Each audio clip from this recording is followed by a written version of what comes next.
అలానే మిసేశ్వరం ఏసీబీ వాళ్ళు రైడ్ చేస్తారు అవినీతిపరమైనటువంటి ఉద్యోగుల మీద, వాళ్ళ మీద కేసులు నమోదు చేస్తారు. కానీ ఎక్కడా కూడా వాళ్ళు డిస్మిస్ అయినట్టు మనకు రికార్డులు ఎక్కడా కనిపించదు తెలుగు రాష్ట్రాల్లో. దానికి కారణం ఏంటో తెలుసా? ప్రాసిక్యూషన్కి ప్రభుత్వంలో ఉండేటువంటి ఉన్నతాధికారులు సపోర్ట్ చేయరు. అంటే దొంగలు ఊళ్ళు పంచుకున్నట్టు ఇలాంటి వాళ్ళకి ఉన్నతాధికారులు కూడా సపోర్ట్ చేయటం కారణంగా ఏసీబీ వాళ్ళు ఛార్జ్షీట్ వేయడానికి అవసరమైనటువంటి ప్రాసిక్యూషన్ని ఆపేస్తూ ఉంది ప్రభుత్వంలో ఉండే ఉన్నతాధికారులు. దానికి ప్రభుత్వ ఉద్యోగులకు సంబంధించిన నేతల సహకారం కొంతమందిది అందుతూ ఉంది. మరి ఇలాంటి వాళ్ళని మనం పాపిస్టి వాళ్ళు అనడంలో తప్పు ఉందా? నరహరి 200 కోట్ల పైన ఉంది, మోహన్ నాయక్ 200 కోట్ల పైనే, ఓ తహసీల్దార్ ఈవిడ ఈ మధ్యకాలంలోనే పట్టుకున్నారు వాళ్ళని 200 కోట్ల పైనే. చూడండి ఇక్కడ చూస్తే కనుక వాళ్ళు కూడబెట్టినటువంటి డబ్బు కట్ల బంగారం, కిలోల కొద్ది బంగారం, వెండి, ఇవన్నీ ఫోటోలు పెట్టున్నాం. వాళ్ళు సంపాదించిన విల్లాలు, ఇంకా ఎన్నో 200 కోట్ల రూపాయలు ప్రాథమికంగా అంచనా వేశారు. అది కూడా రిజిస్ట్రేషన్ వాల్యూ, ప్రభుత్వ వాల్యూ ప్రకారం. మార్కెట్ వాల్యూ ప్రకారం వేస్తే ఇంకా ఎక్కువ ఉంటుంది. ఈ నరహరి ఈయన లాకర్లు ఓపెన్ చేయమంటే నా దగ్గర తాళం లేదని చెప్పాడు ఏసీబీ అధికారులు. తర్వాత ఏసీబీ అధికారులు దాన్ని పగలగొట్టి తీస్తే 2.5 కోట్లు బయటపడ్డాయి ఆయన లాకర్లో. మరి ఇంకా ఎన్ని లాకర్లు ఉన్నాయంటే చెప్పట్లా. ఆ లాకర్లు పగలగొట్టే కార్యక్రమంలో ఉన్నారు ఏసీబీ అధికారులు. ఆయన ఇంట్లో 1.5 కోటి దొరికినాయి, లాకర్లో 2.5 కోటి బంగారం, వెండి. ఇక మోహన్ నాయక్ ఈయన 200 కోట్లు ఈయన దగ్గర కూడా. ఫస్ట్ గత వారంలో ఆయన పట్టుకున్నారు, ఈ వారం ఈయన పట్టుకున్నారు. ఆయన పట్టుకున్నప్పుడు ఆయన ఎస్టీలు కాబట్టి అంతే చేస్తారని చెప్పి కొంతమంది కామెంట్లు పెట్టారు. మరి నరహరి సో వీళ్ళని కులాలు, మతాలు, ప్రాంతాల వారీగా చూడకూడదు. పాపిస్టి వాళ్ళ జాబితాలో చూడాలి వీళ్ళని. పాపిస్టి వాళ్ళ జాబితాలో అవినీతిపరమైనటువంటి ఉద్యోగుల్ని పరమ పాపిస్టులు అని చెప్పేసి అనాలి. అంతేకాదు రాజకీయ నాయకులకు సహకరించేటువంటి ఉద్యోగులు, రాజకీయ నాయకులు కొంతమంది ఉద్యోగులు వీళ్ళు కలిసి రాష్ట్ర సంపదని దోచుకు తింటున్నారు. ఉద్యోగుల సహకారం లేని ఒక్క పైసా కూడా రాజకీయ నాయకుడు ముట్టలేడు. దొంగలు ఊళ్ళు పంచుకున్నట్టు కొంతమంది రాజకీయ నాయకులు, కొంతమంది ప్రభుత్వ ఉద్యోగులు మొత్తం సంపదను కొట్టేస్తున్నారు. ఖజానాకి జమ కావాల్సినటువంటి సంపదని సొంత జోబుల్లో వేసుకుంటున్నారు. విచిత్రమైనటువంటి పరిణామం. కేసులు అనేకం పెడుతూ ఉంది తెలంగాణ ప్రభుత్వం ఈ మధ్యకాలంలో. ఎందుకంటే తెలంగాణ ముఖ్యమంత్రి రేవంత్ రెడ్డి గారు ఏసీబీకి స్వేచ్ఛనిచ్చేశారు. ఆ కారణం చేత వారానికి కనీసం 2 దొరుకుతూ ఉన్నారు. 2 తిమింగళాలు దొరుకుతున్నాయి. తిమింగళాలు అని చెప్పి రైడ్ చేస్తే అనకొండలుగా కనిపిస్తూ ఉన్నాయి. కనీసం 2 అనకొండలు వారానికి దొరుకుతున్నాయి. మరి వీళ్ళ మీద కేసులు ఫైల్ అవుతున్నాయంటే కేసులు ఫైల్ అవుతున్నాయి. మరి ఛార్జ్షీట్ వేయాలంటే ప్రభుత్వంలో ఉండేటువంటి ఉన్నతాధికారులు డిపార్ట్మెంటల్ ఎంక్వైరీకి సహకరించాలి. దాన్ని సహకరించకపోవడంతో పెండింగ్లో ఉన్నాయి కేసులు. దాదాపుగా రాష్ట్రం ఏర్పడిన తర్వాత తెలంగాణలో 724 కేసులు నమోదైతే ఒక్క కేసులో కూడా శిక్ష పడలా, డిస్మిస్ కాల. అంటే ఏసీబీ రైడ్ చేస్తే ఏమవుతుందిలే అనేటువంటి భావన బలంగా వెళ్ళిపోయింది ఉద్యోగుల్లో. విచిత్రమైనటువంటి పరిణామం ఏంటంటే ఏసీబీకి రైడ్ గురైనటువంటి అధికారులు 6 నెలల తర్వాత మళ్ళీ సస్పెన్షన్ ఎత్తేస్తే తిరిగి జాయిన్ అయిపోయి మళ్ళీ మొదలు పెడుతున్నారు. ఒక్కొక్కరు 5-6 సార్లు ఏసీబీకి దొరికినటువంటి వాళ్ళు కూడా ఉన్నారు. వాళ్ళ ధైర్యం ఏంటి అని అంటే ప్రభుత్వ ఉద్యోగ సంఘాల నేతలు కొంతమంది పైరవీలు చేసి పొలిటీషియన్స్ తోటి చేతులు కలిపి కేసులు లేకుండా చేసుకుంటున్నారు.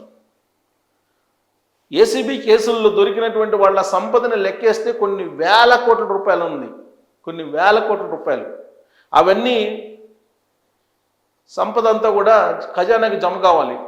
కానీ కేసులు పురోగతి లేదు, కేసులు ముందుకు వెళ్ళనివ్వటం లేదు. ఆంధ్రప్రదేశ్లో ఆ మధ్య గిరిజన శాఖలో ఒక ఇంజనీర్ని పట్టుకుంటే ఏసీబీ వాళ్ళు 500 కోట్లు దొరికాయి. 500 కోట్లు.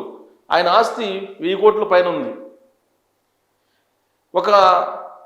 ఈ మధ్యకాలంలో ఒక ఎలక్ట్రిసిటీకి సంబంధించిన ఎంప్లాయీ మీద రైడ్ చేస్తే అతని దగ్గర 100 కోట్లు బయటపడ్డాయి. ఇలా 724 కేసులు ఒక తెలంగాణలోనే నమోదయ్యాయి రాష్ట్రం ఏర్పడిన తర్వాత.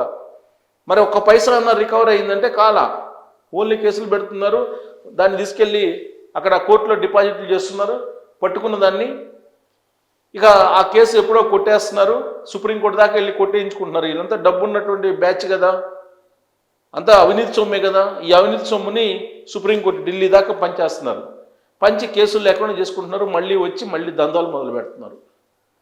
ఇది తెలుగు రాష్ట్రాల్లో జరుగుతూ ఉంది.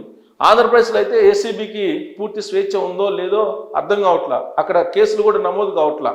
అక్కడ జరుగుతున్నటువంటి కరప్షను అంతు లేకుండా ఉంది. రెవెన్యూ శాఖలో ల్యాండ్ టైటిలింగ్ యాక్ట్ సందర్భంగా జరిగినటువంటి తప్పుల్ని సరిదిద్దడానికి ఎకరాకి 10,000 నుంచి ₹1,00,000 వసూలు చేస్తున్నారు.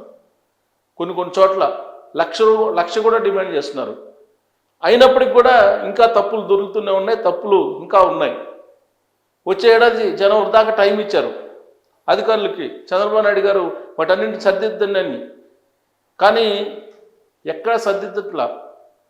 రీసర్వే అని పేరు చెప్పి బోగస్గా తప్పులు వేస్తూ ఉన్నారు. ఆ తప్పుల్ని సరిదిద్దమంటే ₹1,00,000 లంచం అడుగుతున్నటువంటి పరిస్థితి ఆంధ్రప్రదేశ్లో కనిపిస్తుంది.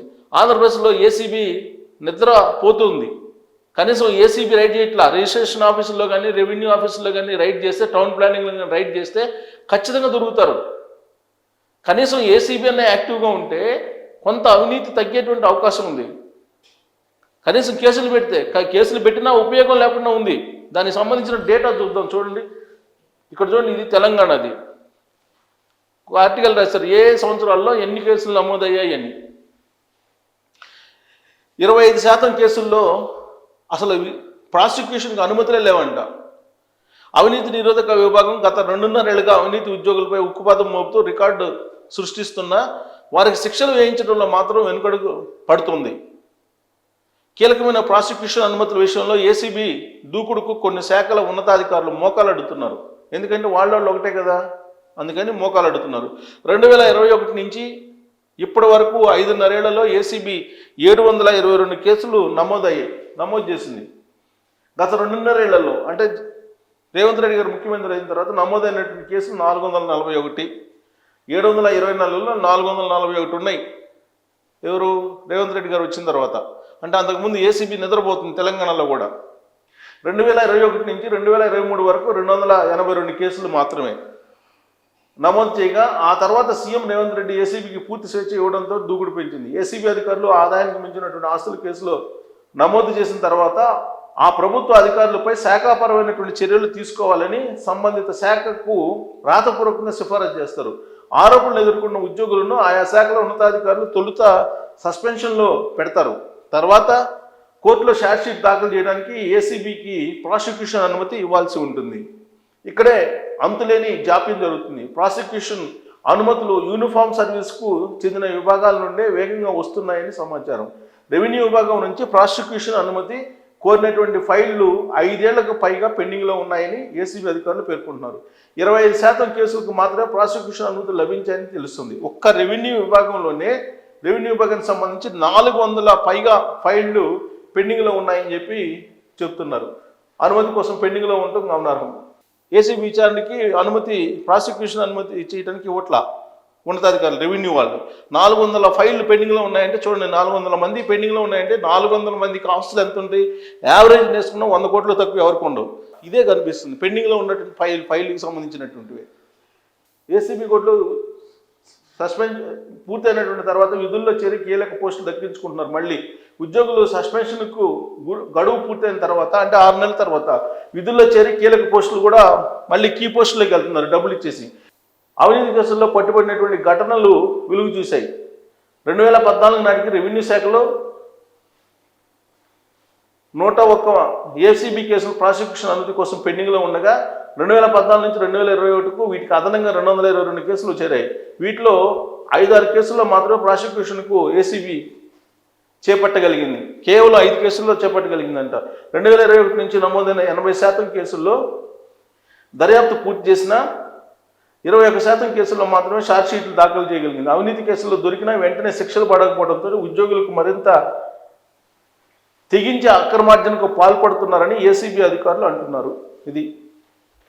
ఇది ఏసీబీ అధికారి నరహరి ఇంట్లో దొరికిన డబ్బులు ఇవన్నీ కూడా 40,000 కోట్లు. చూడండి, ఒకళ్ళు 100 కోట్లు వేసుకున్నా ఎంత వస్తుంది చూడండి. సో కాబట్టి ఇదంతా కూడా 400 ఫైళ్ళు పెండింగ్లో ఉన్నాయి. ఈ 400 ఫైళ్ళు పెండింగ్లో ఉన్నాయంటే 400 మందికి సంబంధించిన ప్రాసిక్యూషను ఇంకా పెండింగ్లో ఉంది.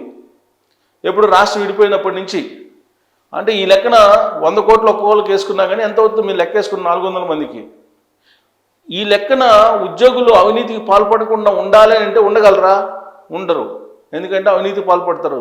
ఒకవేళ ఏసీబీ చిక్కినా ఏమవుతుందిలే అనేటువంటి ఒక అభిప్రాయం ఉంది. ప్రాసిక్యూషన్కి అనుమతి ఇవ్వకపోతుంటే ఉన్నటువంటి ఉన్నతాధికారులు మరి ఈ కేసులకు పరిష్కారం ఎక్కడ? వాళ్ళ సర్వీస్ నుంచి డిస్మిస్ చేయాలి కదా. అసలు ఏసీబీ ఒకసారి రైడ్ చేసిన తర్వాత, పట్టుబడిన తర్వాత డైరెక్ట్గా ఇన్ని కోట్ల రూపాయలు బయటపడి, ఇన్ని కేజీల బంగారం బయటపడి, ఇన్ని కేజీల వెండి బయటపడుతూ ఉంటే ఇంకా కూడా అతన్ని సస్పెండ్ చేసి 6 నెలల తర్వాత తిరిగి తీసుకుని మళ్ళీ విధుల్లో కీ పోస్ట్ ఇచ్చేసి మళ్ళీ వాళ్ళు అవినీతికి పాల్పడేలాగా అవకాశం ఇస్తున్నారని అంటే మరి ఈ సమాజాన్ని, ఈ దేశాన్ని, ఈ రాష్ట్రాన్ని ఎవరు కాపాడాలి? ఈ విధంగా అయితే అవినీతి తగ్గుతుందా అనే దాని మీద మీరు కామెంట్